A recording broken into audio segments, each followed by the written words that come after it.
This is the October 15th edition of MassapequaNews.com. I'm Christine Sohmer, shooting on location at the Life Center of Long Island in Massapequa. With me is the Executive Director for the last 15 years, Ms. Lorraine Gariboldi. Welcome. Thank you. You're very welcome. Thank you so much for coming on MassapequaNews.com. Talk to me a little bit about what the Life Center of Long Island does. We are a pregnancy care center. We help pregnant women.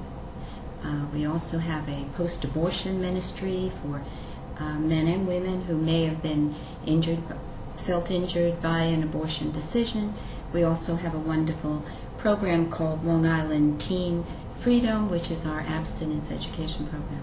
So we do all of those three things. So the Life Center is very pro-life. Yes, we are.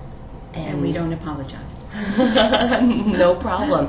You know, it was very important for MassapequaNews.com to reach out to a pro-life organization because just about a month or so ago, we interviewed one of the members of Planned Parenthood. Mm-hmm. And what shocked me was that we got any backlash at all. I forgot that Massapequa is the conservative Republican stronghold of Long Island. So we needed to reach out to a pro-life organization to at least balance the view of pro-choice versus pro-life. Talk to me about your position with the Life Center. Well, I am the executive director for the last 15 years. We started as a small group of men and women praying outside an abortion clinic, and we felt that we needed a location where we could bring the women and give them the information they needed to make an informed decision. And so in 1986 we found an office, opened our doors, and since that time now we have 3 locations, one in Deer Park, one in Massapequa, one in Hempstead, and we see more than 250 women every month. Great. The Life Center received a grant from the government, which tells me that you have the support of the government because of the enormous grant that the Life Center received.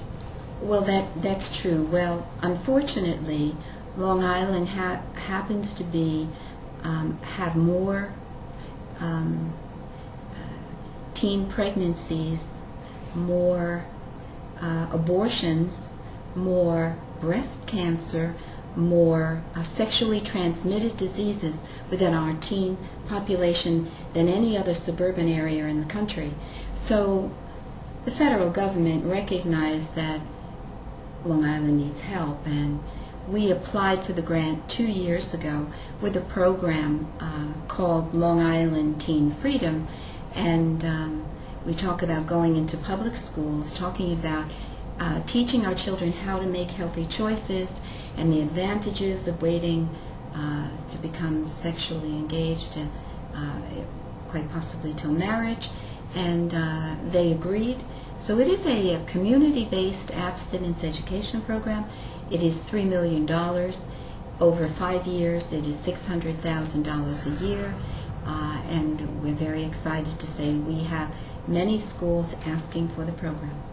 And you won't just have your 3 locations. You'll be able to put a mobile type unit towards the malls and the colleges one day? Well, recently we purchased a recreational vehicle, 30 feet long.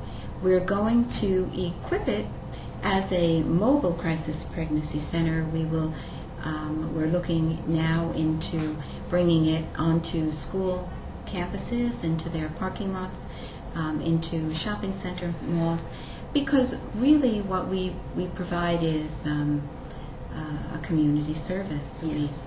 We give free pregnancy tests, and we give, as I said earlier, the information women need to make an informed decision. We talk about support services available to them, abortion risks, and fetal development. And about 80% of the time, For women who are contemplating an abortion who come to us, Yes. they change their hearts and carry their baby to term. Good. You grew up in Brooklyn. I did. You came out to Long Island when you were 21.